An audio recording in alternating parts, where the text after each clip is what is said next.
Hello and welcome back to another episode of the Win City Podcast. I should probably be aware of what episode number this is, but it's like 5 or 6, which is honestly as far as I've ever gotten one of these things. And it's because I'm having fun doing it. And I'm having fun talking football, yakking it up with my buddy Eric, who, as you can see, is not here this week. That's because he's got a, job. He's got a real job. I don't have that yet. So we're talking me and you. He'll be back next week.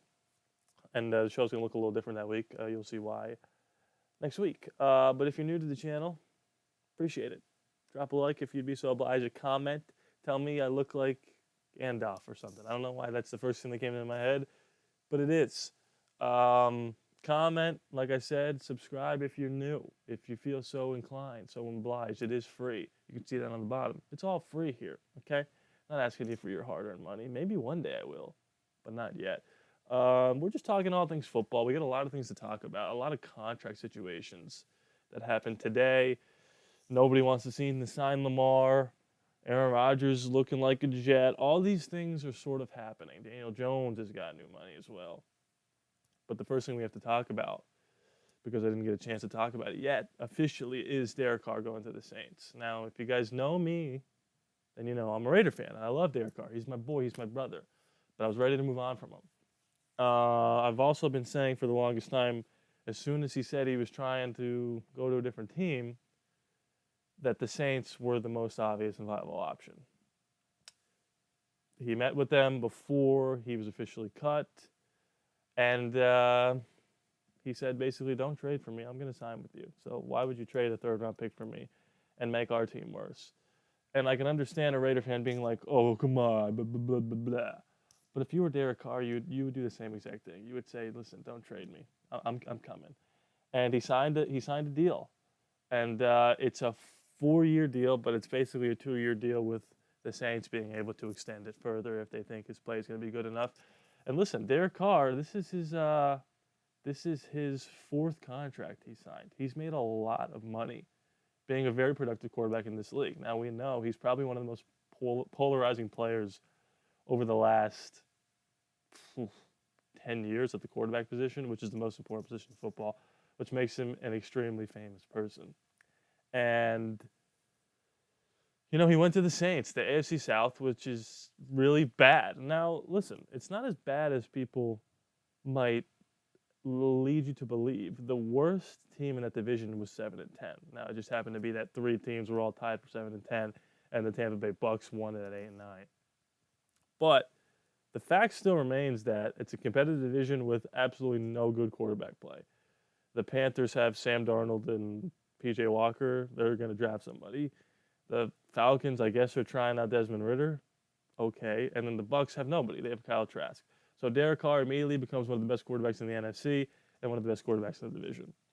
So with that, with that idea that he is now in a position to finally win with a defense that's really good, a defense that held him from crossing the 50-yard line last year until 2 minutes to go in the football game. Or was that even him that was in? I don't even know if that was him. It might have been Stidham. Anyway, with all that becomes, you get pressure. You get expectations. And he's had expectations this year, but no one really thought, besides Rich Eisen and me, that he was going to win the division in the AFC West.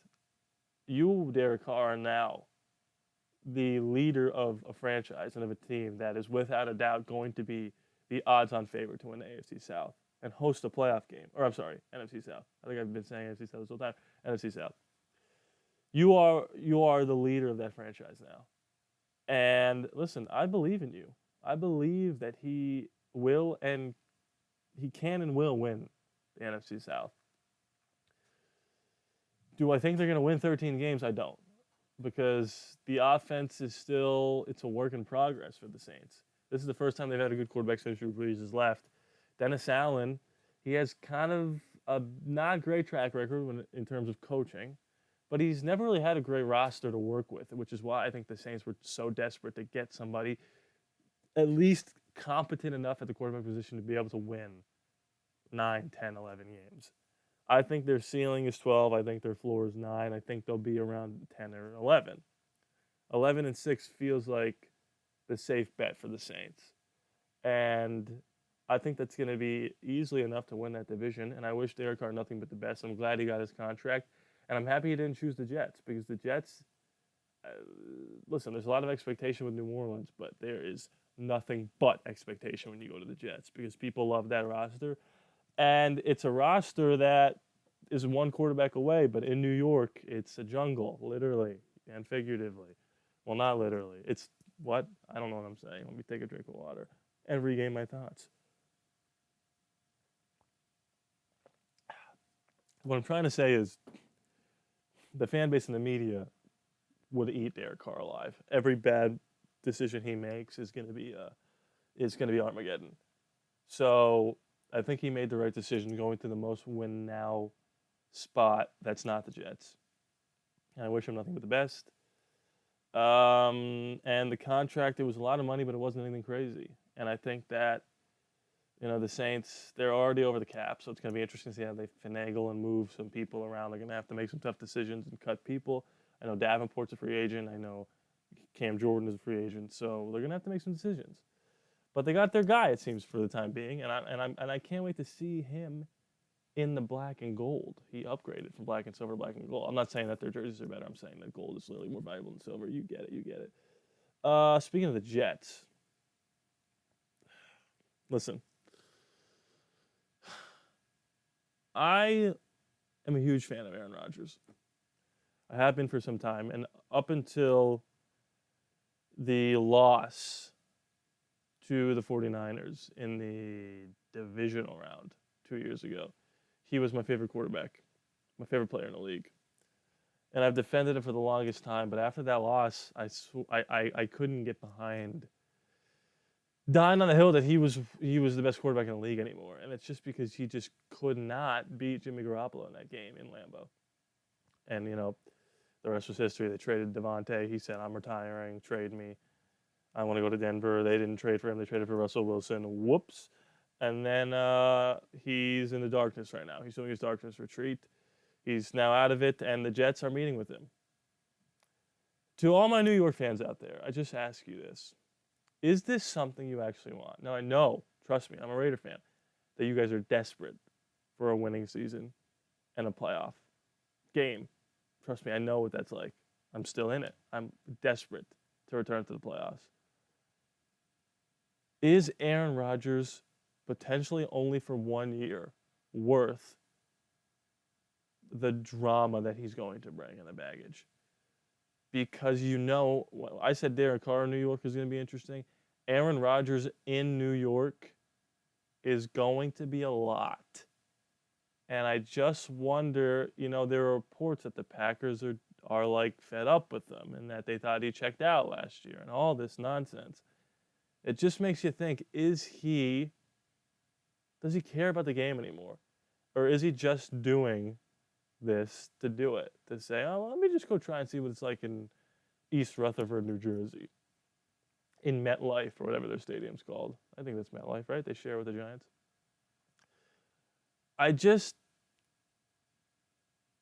Here's the other question. Who are the other options for the New York Jets? You can't roll it back with Zach Wilson, I don't think.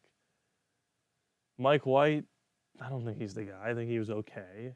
They're not going to draft a quarterback. They don't have a high enough pick. They could trade back in further up in the draft, but that seems like a long shot at this point. So I don't know what your options are. Lamar Jackson, Jimmy Garoppolo, I don't know. We'll get to Lamar in a little bit. Doesn't seem like they're in on him. All I know is it seems like within the week, Aaron Rodgers is going to be a Jet. And it's going to be just very interesting. Now, can you guys make the playoffs? Absolutely. With Aaron Rodgers and Garrett Wilson and Breece Hall and all those boys, right? I don't have air in my mouth. Ugh.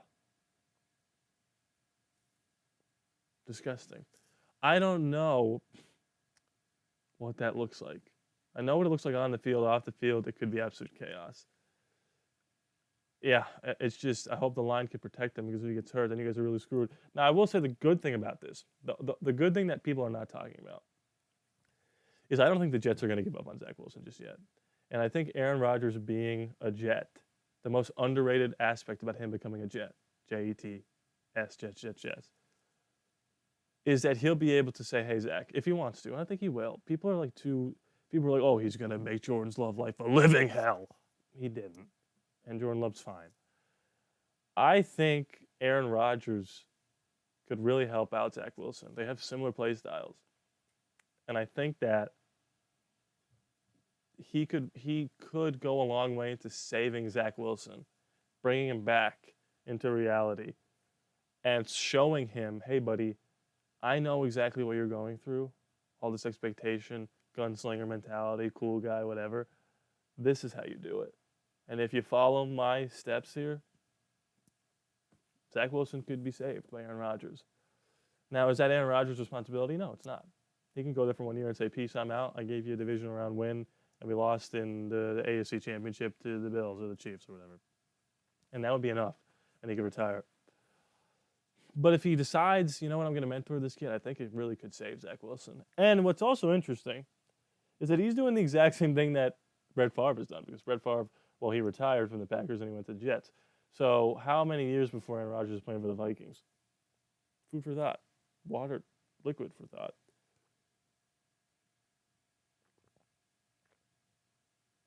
Listen, when you drink as much water as I do, there comes a moment in your life where you notice every time you're thirsty, it's like it's dialed up to 11 because of the amount of water I drink.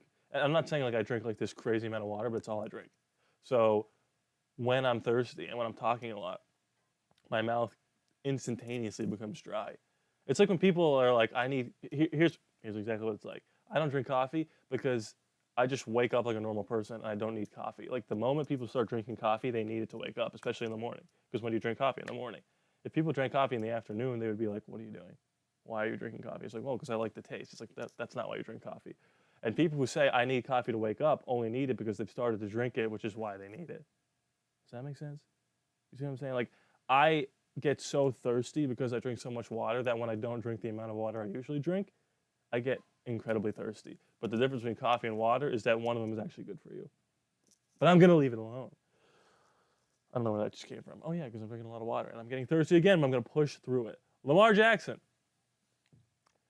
He got exclusive or non-exclusive franchise tagged, which means that if somebody signs him that's not the Ravens, and the Ravens say, bye-bye, they get 2 first-round picks from that team. So if he goes to the Jets, for example, the Jets have to give the Ravens 2 first-round picks.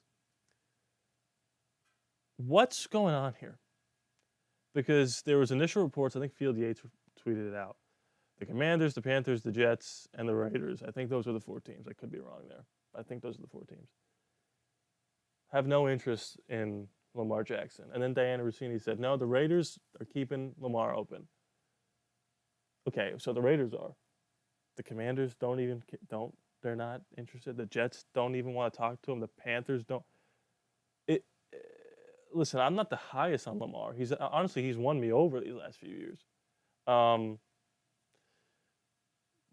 But I don't understand. There's something we don't know, I think. This is tinfoil hat stuff, but the Ravens, they franchise tagging him, and they're not giving him the amount of money that he wants. And it probably comes down to him wanting a fully guaranteed contract, which is insane for somebody who gets hurt as much as him. I'm sorry. It doesn't matter how many MVPs you win. You're 1-2 in the playoffs. This is what the Ravens are telling you anyway. A fully guaranteed contract is absolutely insane for somebody who doesn't play in 40% of the games that they are contractually obligated to play in. Doesn't matter if you're Tom Brady. And I understand where the Ravens are coming from, but I also understand where Lamar Jackson is coming from. So it's not an easy situation. But to think that none of the other quarterback-needy teams are interested in Lamar, now that report might not be true. Because the Raiders, they are interested, but they're not. But they are, but they're not.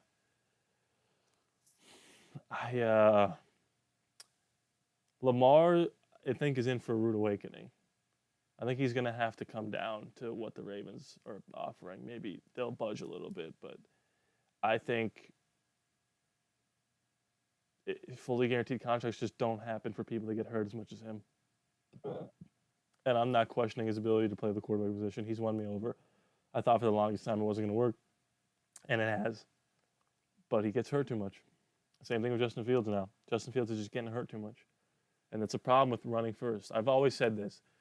If I was starting a franchise, I absolutely would not want my quarterback to have his best ability be his running ability, unless they are Michael Vick or Lamar Jackson good at running the football.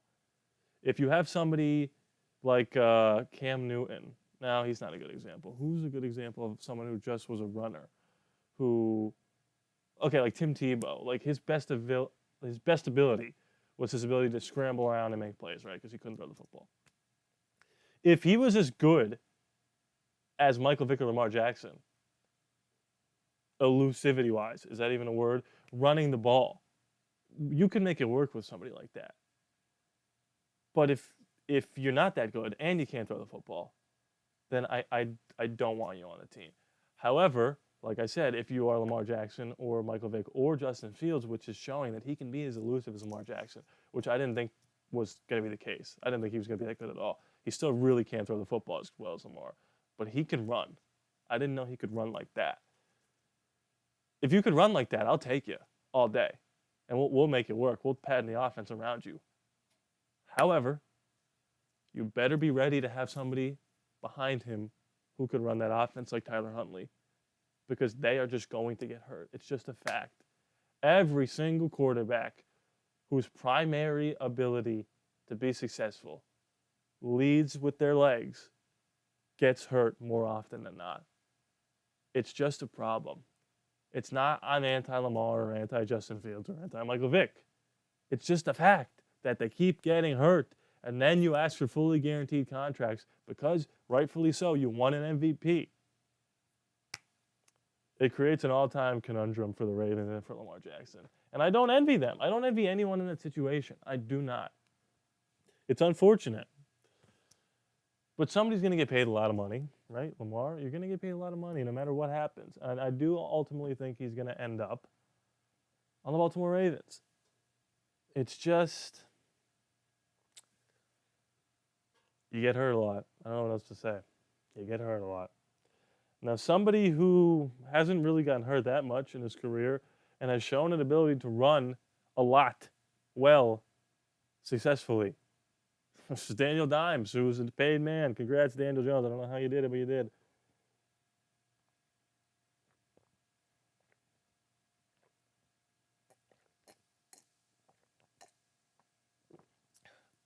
I took a big one, so I don't have to take another. Daniel Jones just got paid a lot of money to be the quarterback of the New York Football Giants for the foreseeable future. He got paid more money than Derek Carr, I believe. Daniel Jones threw 15 touchdowns last year, 14, 15 total. Now, he rushed for a couple, and he almost had like 1,000 yards rushing. It was an insane season. He only turned the ball over like 6 times. And here's the thing. People are getting hung up on the money, or the amount of money that Daniel Jones got. Guys, no matter what his contract was, somebody was going to give him an amount of money that you were going to be upset with. It just is what it is. People need quarterbacks. And they don't, you don't grow them on trees. And he, whether or not you want to admit to it being his responsibility or his doing, went into Minnesota and won a playoff game. That's just a thing that happened. So he had all the leverage. He said, I improved. This was a proven year. I proved it, kind of. Pay me my money. And then tag Saquon. And Saquon seemed okay to be playing on the franchise tag because he tweeted for Daniel Jones. Congrats, brother. People seem to like Daniel. He could run around. He's a modern-day Alex Smith, even though Alex Smith was kind of in this modern-day era. He can't really stretch the field. Alex Smith didn't turn the ball over, and that was the difference between him and Daniel Jones up until this season. But now Daniel Jones has learned under Brian Daboll, don't turn the ball over. If Daniel Jones can be as good as Alex Smith, that's a pretty decent quarterback. Alex Smith played in Pro Bowls. He won playoff games. He won divisions. Trust me, I saw it. We all saw it, Raider fans. And Daniel Jones is not that bad. I don't know what else to say. They had no other choice. They weren't going to go Derek Carr. That's a lateral move. They weren't going to trade up to draft a quarterback. That's not possible. So, and when I say it's not possible, obviously it's possible, but it would take a lot of draft capital. and probably Daniel Jones as well, who's not under contract. So I'm okay with the Daniel Jones money. Like it is what it is. I'm not a Giants fan. I'm not gonna go. What's funny about this is people. I can't believe the Giants paid Daniel Jones. Oh my God, it's unbelievable how much money they gave him. If you're not a Giants fan, why do you? Who even like? Why do you? Who cares? Ultimately, is where I land on everything in life. Who cares? But this is a bigger thing with contracts in the NFL, and I know it's fun to be negative on Twitter and talk about, oh my God, they paid Derek Carr all this money. What does it matter to you? If you think he stinks, then be like, wow, great, they paid him all this money, and then I get to play him and beat him. I see people love to pocket watch, and people love to criticize franchises for overpaying for the quarterback position. You don't know how hard it is to win games in the league without a decent quarterback. And this free agency market is full of decent quarterbacks. There's no great ones out there. So you're either going to take a chance on drafting someone who's probably not going to end up like you think, or you might overpay for somebody who's going to win you a playoff game away against a 13-win Minnesota Vikings team. There's nothing wrong with that. And ultimately, where I land on that is who gives an F? The Giants want to do it, let them do it. They're not losing any sleep, and you shouldn't either. And I'm not saying that anyone who's complaining about it is losing sleep, but the way they're talking about it sounds like they're losing sleep. So, it is what it is. Speaking of money, and speaking of Lamar Jackson, I said he's going to end up in the Ravens. I think the only other viable option in terms of interest is the Raiders. But Mark Davis, to bring this full circle, because we started with Aaron Rodgers, and now we're going to end it with Mark Davis and Aaron Rodgers and Lamar Jackson and the Raiders. He doesn't have the money to pay Lamar or Aaron Rodgers. We just don't have it. A report came out that said the reason why we're not trading for Aaron Rodgers is because Mark Davis doesn't want to pay him $50 million a year. Yet he wants to fill stadiums and win playoff games. And their best option is to draft a quarterback and hope that he turns out good. AR-15 is my choice. I touched on this a little bit last week, but none of these quarterbacks, save for maybe Bryce Young, is going to be like an instant success. And even that strong for Bryce, instant. Ultimately, where I've landed is between Will Levis, C.J. Stroud, and Anthony Richardson. No one really knows 2 to 4 who's going to be better. C.J. Stroud, maybe. Will Levis, AR, He just had an unbelievable combine. He's a freak athlete. And I said this before the combine, but after the combine, it's all the more reason. If you have the first pick in the draft and you're going to take a quarterback, how do you not take AR-15? Why wouldn't you just take the biggest swing of all time? Everyone's looking for the next Patrick Mahomes.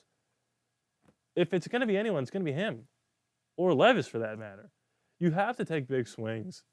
And if you get it wrong, pull up Arizona Cardinals. They picked Josh Rosen. They were like, uh-oh. They had the first pick in the draft. They said, we're going to take Kyler Murray. I would not hate this. I would not hate this at all. People think I'm crazy for saying this. The Texans have like the second pick and the 12th pick, something like that. They should take Bryce Young with 2 and AR-15 with 12. Double your odds of getting a stud. Who cares? Let them compete. Well, they're grown men. They can handle it. You've got coaches in the building. DeMeco Ryans is an absolute dog. He'll be able to sort that out. Why not take multiple quarterbacks? Look at the Washington football team, formerly known as the Washington R-Words. In 2011, they took RG3 in the first round, Kirk Cousins in the third round. Good thing they took Kirk because he was way better and won more games than RG3 in a Commander's uniform. I don't know if he actually won more games, but he was way more productive. If I'm the Raiders, I consider taking AR-15 or Levis or Stroud with the 7th pick, and then in the 4th round, if Duggan's there, I'll take him, or Jake Haener, or Tanner McKee. Just load up on the position. I know we have holes, but you've got 7 picks for a reason, and you've got all these undrafted free agents and all these regular free agents to fill those holes. What's the problem with taking multiple quarterbacks and taking big swings? Tanner McKee's a monster. Someone get him in the 4th round. He's huge. I don't want to play it safe when it comes to the quarterback position anymore. I've done that. I did my time for the good guy. Now I want a Super Bowl trophy. And I'm ready to take a big swing. And hopefully you are too by subscribing. If you've made it this far and you're not subscribed to me, I had to have intrigued you somehow. Maybe it was the decor around me, this bunker I'm in.